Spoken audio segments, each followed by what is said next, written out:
તો નમસ્કાર મિત્રો, હું છું તમારી સાથે સંજય ચાવડા, સિયોત કચ્છ ગુજરાતથી. અને આજની વિડીયોમાં ચર્ચા આપણે દેશી હેન્ડપંપ ડંકી બનાવવાની વિધિ વિશે કરીશું. આપણને ખ્યાલ જ હશે અને આપણા વડીલોને આપણે જોયા પણ છે કે જ્યારે આપણા વડીલો કૂવાની અંદરથી પાણીને બહાર કાઢતા હતા ત્યારે ઊંટ, બળદ અથવા તો એક દોરી બાંધી અને હાથથી ખેંચીને કૂવાની અંદરથી પાણીને બહાર કાઢતા હતા. અને ઘણી બધી મહેનત કરવાના પાછળ આપણા વડીલોને પાણી પીવા માટે મળતું હતું. જો આજ પણ કોઈ પણ જગ્યાએ કૂવાની અંદરથી દોરી બાંધી અને હાથથી ખેંચીને પાણી બહાર કાઢતા હોય તો એવા લોકો માટે આપણે ખૂબ જ સારી અને ઉપયોગી માહિતી લઈને આવ્યા છીએ. અને આપણી માહિતી છે દેશી હેન્ડપંપ ડંકી બનાવવાની વિધિ વિશે. જો કે આપણે પોતે પણ સોશિયલ મીડિયાના માધ્યમથી જ આ ડંકી બનાવવાની વિધિ શીખ્યા છીએ. અને સૌથી પહેલા તો આપણે આપણા બનાવેલા હેન્ડપંપથી પાણીને બહાર કાઢીશું અને જોઈશું કે આપણો બનાવેલો હેન્ડપંપ કાયમ માટે ઉપયોગમાં આવી શકે છે કે નહીં અને કેટલી ઝડપથી પાણીને બહાર કાઢી શકે છે.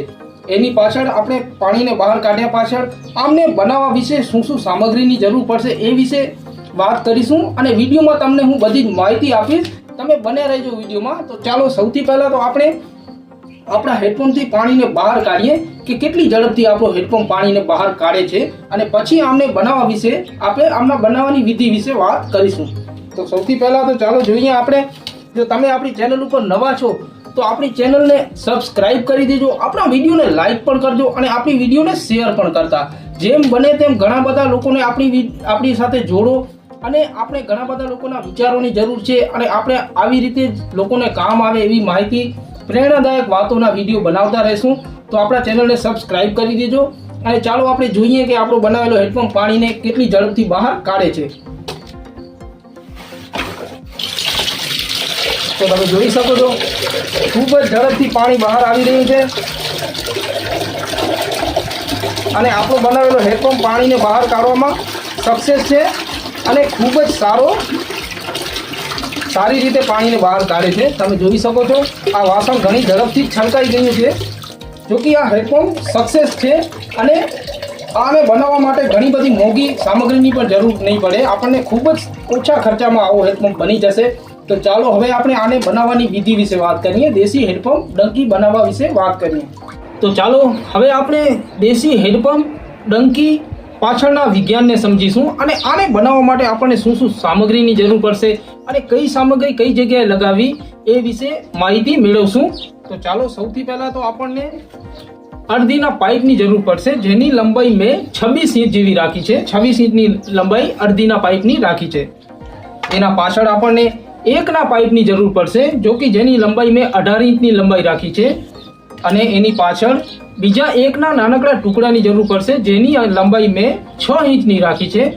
અને એના પાછળ આપણને ત્રીજા એકના નાનકડા ટુકડાની જરૂર પડશે, જેની લંબાઈ મેં 4 ઇંચની રાખી છે. અને એના સિવાય આપણને એકની એક ટીની જરૂર પડશે, જો કે આ બધું સામાન પીવીસીનું છે. પીવીસીની ટીની જરૂર પડશે એકની.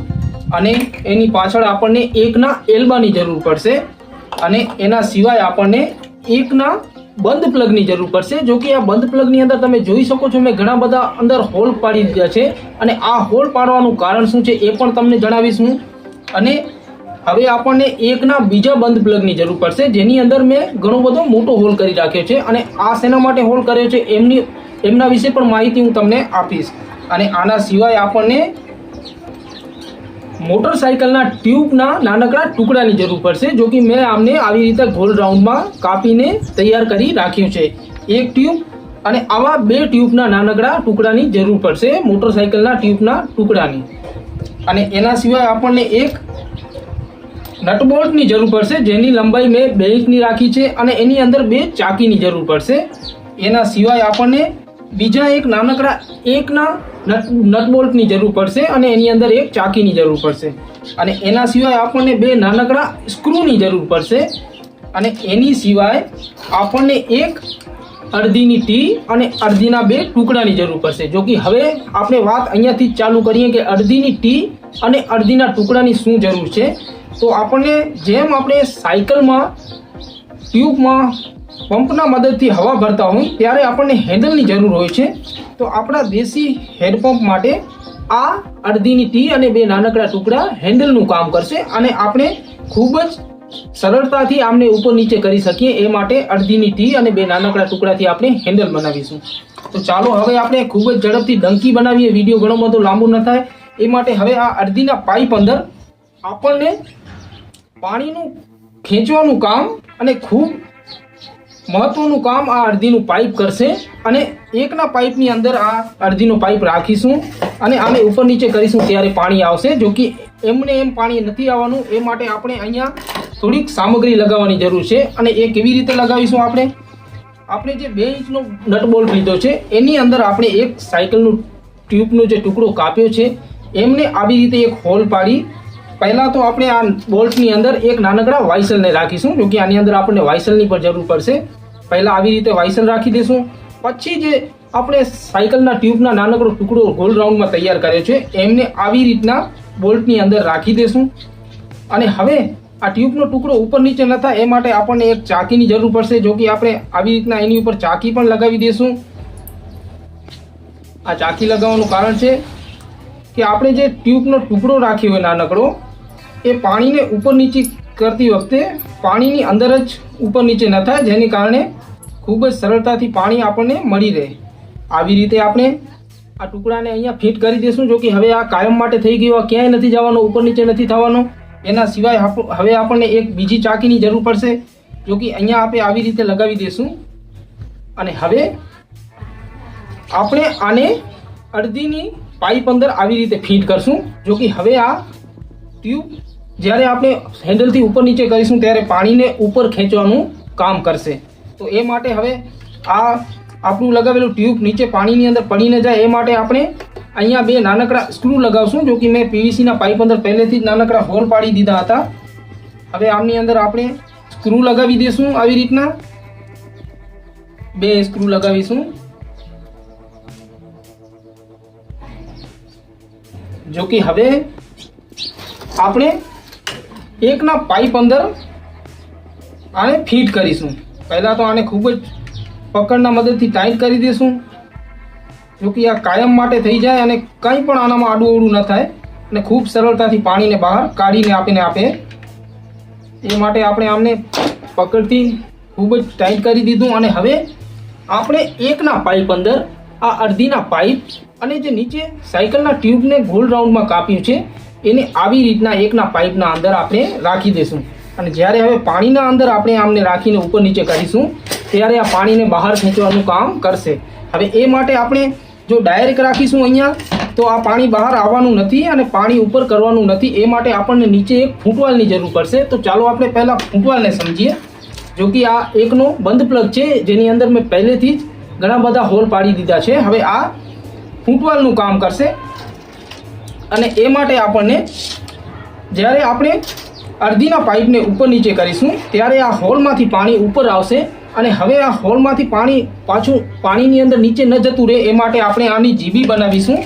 અને જો કે આપણે બીજો ટ્યુબનો ટુકડો નાનકડો ગોલ રાઉન્ડમાં પહેરાવ્યો છે આ પાણીને પાઇપના અંદર ભર્યા રાખવાનું કામ કરશે. અને આ ટુકડો પણ આની અંદર કાયમ માટે જલાઈ રહે એ માટે આપણે એક બીજો બોલ્ટ આવી રીતના રાખી દઈશું ટુકડા અંદર પહેરાવીને. અને આવી રીતના ટ્યુબના ટુકડાને આપણે એકના બંધ પ્લગ અંદર રાખીશું. જો કે આના ઘણા બધા કારણ છે એ પણ સમજાવું છું તમને.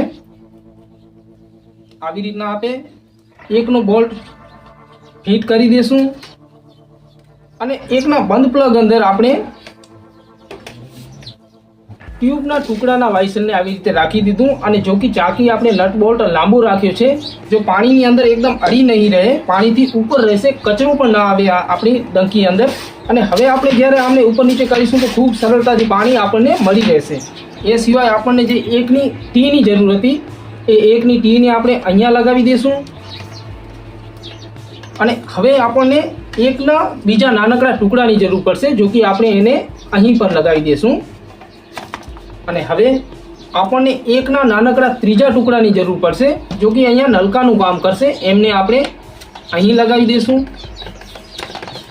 અને હવે આપણે જ્યારે પાણીને ઉપર નીચે કરીએ ત્યારે પાણી આમ સામે ઘણું બધું ન જતું રહે એ માટે આપણે અહીંયા એલ્બો રાખીએ. જો કે પાણી આપણને બધું મળી રહે, ઘણું બધું વેસ્ટ ન જાય એ માટે આપણે અહીંયા એલ્બો લગાવી દઈશું. અને હવે જ્યારે આપણે આપણા હેડપંપથી પાણી બહાર કાઢીએ, આમને ઊંચું નીચું કરીએ ત્યારે પાણી અહીંયાથી જ ઘણું બધું વેસ્ટ ન જાય એ માટે આપણને એકના બંધ પ્લગની જરૂર છે. જો કે આ પહેલાં જ મેં આવી રીતના આની અંદર હોલ પાડીને રાખી દીધો હતો, જો કે આપણે અહીંયા આવી રીતના ફિટ કરી દઈશું. હવે અહીંયાથી ઘણું બધું પાણી વેસ્ટ નથી થવાનું. અને હવે આમને ઉપર નીચે કરવા માટે આપણને એક હેન્ડલની જરૂર પડશે, જો કે ખૂબ સરળતાથી આપણે ઉપર નીચે કરી શકીએ અને પાણી આપણે આસાનીથી બહાર મેળવી શકીએ. એમના માટે આપણે હેન્ડલ પણ અડધીની ટી અને અડધાના 2 નાનકડા ટુકડાથી પહેલેથી જ બનાવીને તૈયાર રાખ્યું હતું. અને હવે આપણા હેન્ડલને આપણે આવી રીતે અહીંયા લગાવી દઈશું. અને હવે આપણે જોઈશું કે આ પાણીને કેટલી ઝડપથી બહાર કાઢે છે અને આપણો બનાવેલો હેડપંપ આપણી ઘરે કાયમ માટે વાપરવા પૂરતો ઉપયોગમાં લઈ શકીએ છીએ કે નહીં. આપણે આપણા વડીલોને જોયેલા જ છે કે આપણા વડીલો જ્યારે પાણીને કૂવાની અંદરથી બહાર કાઢતા તે ટાઈમમાં આપણી પાસે ડંકી અને હેડપંપનું વિજ્ઞાન ન પહોંચ્યું હતું. જો કે આપણા વડીલોને ઘણી બધી મહેનત કરવી પડતી હતી ત્યારે એમને પાણી મળતું હતું. જો આજ કોઈ પણ જગ્યાએ આવી રીતના હાથથી દોરીને ખેંચી અને પાણી બહાર કાઢતા હોય, ઘણી મહેનત કરતા હોય, એ લોકો માટે આ ખૂબ જ સારી અને ઉપયોગી માહિતી છે અને ઘણો બધો ખર્ચો પણ નથી કરવો પડતો. ખૂબ જ સસ્તા ભાવમાં આપણને આ બધી સામગ્રી મળી રહેશે. તો ચાલો સૌથી પહેલાં તો આપણે જોઈએ કે આપણો હેડપંપ પાણીને બહાર કેટલી ઝડપથી કાઢે છે. જો કે વિડીયો ચાલુ કરવાથી પહેલાં જ મેં તમને બતાવી દીધું હતું, પાણીને આ ખૂબ જ સરળતાથી અને ઘણી બધી ઝડપથી બહાર કાઢે છે. તો ચાલો આપણે જોઈએ હવે આપણો હેડપંપ પાણીને કેટલી ઝડપથી બહાર કાઢે છે. તમે જોઈ શકો છો ઘણી ઝડપથી પાણી બહાર આવી રહ્યું છે. અને જો આપણે આપણા હેડપંપ 8 ફૂટ 9 ફૂટ 10 ફૂટ કે એનાથી વધારે જો ઊંડા ટાંકાની અંદરથી આપણને પાણી કાઢવું હોય તો બનાવવાની વિધિ આ જ ટાઈપની છે. આપણને ખાલી આ પાઇપની લંબાઈની જરૂર પડશે. જેટલા પણ 10 ફૂટ ઊંડા ટાંકાની અંદરથી પાણીને બહાર કાઢવું હશે તોય પણ આવો હેડપંપ પાણીને બહાર ખૂબ જ સરળતાથી આપણને કાઢી આપશે. અને આપણે દોરીની મદદથી પાણીને બહાર કાઢવા કરતાં આવી રીતે દેશી હેડપંપ બનાવીએ તો આપણે ઘણી ઝડપથી પાણીને અને ઓછી મહેનત કરી પાણીને બહાર કાઢી શકીએ છીએ પીવા માટે. તો આપણું બનાવેલો હેડપંપ સક્સેસ છે. અને હું સંજય ચાવડા આજનો વિડીયો અહીં પૂરો કરું છું. જો તમે આપણી ચેનલ ઉપર નવા આવેલા છો તો આપણી ચેનલને સબસ્ક્રાઇબ કરી દેજો અને આપણા વિડીયોને લાઈક પણ કરતા અને આપણી વિડીયોને શેર પણ કરતા. જેમ બને તેમ ઘણા બધા લોકોને આપણી સાથે જોડો. આપણે ઘણા લોકોના વિચારોની જરૂર છે. આપણે જે માહિતી છે, આપણા જે વિચાર છે એ આવી રીતે વિડીયોના માધ્યમથી આપણે આ તમામ લોકો સુધી પહોંચાડીશું અને એમના વિચારોને આપણે જોઈશું, સાંભળીશું અને એમની માહિતી આપણે લઈશું. એમની પાસેથી પણ આપણે ઘણું બધું શીખીશું. તો હું તમને આ જ અપીલ કરીશ કે ઘણા બધા લોકોને આપણી સાથે જોડો. ત્યાં સુધી બધાને જય હિન્દ અને નમસ્કાર બધાને.